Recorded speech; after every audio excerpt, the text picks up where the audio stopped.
Yeah, but aside of the question of popularity, your present client's positions are actually destructive.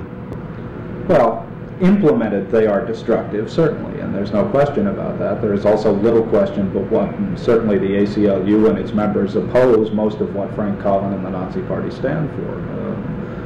One of the difficulties that ACLU has always had is a kind of instant association with the client. That is, when we represented those who were marching in the South, the assumption was that we supported those who were marching in the South. And to some extent we did. We supported their rights. Every time we represent someone, people tend to assume that we are supporting what they say, not their right to say it.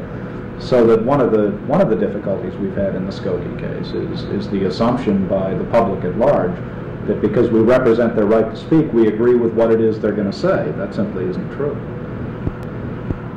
Well, Rabbi Kahane has claimed that the only justice that Jews ever had is the justice which they have taken themselves. Has the ACLU taken cases which deal directly with some Jewish questions or Jewish communities here in the United States?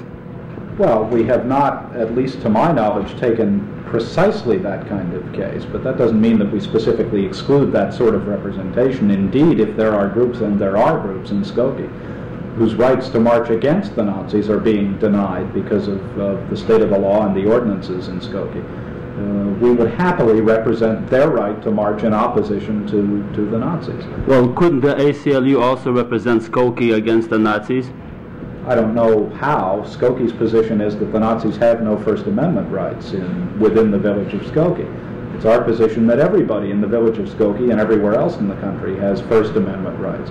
That there's a world of difference between advocating unpopular ideas and carrying them out, that all the Nazis intend to do in Skokie is to advocate unpopular ideas.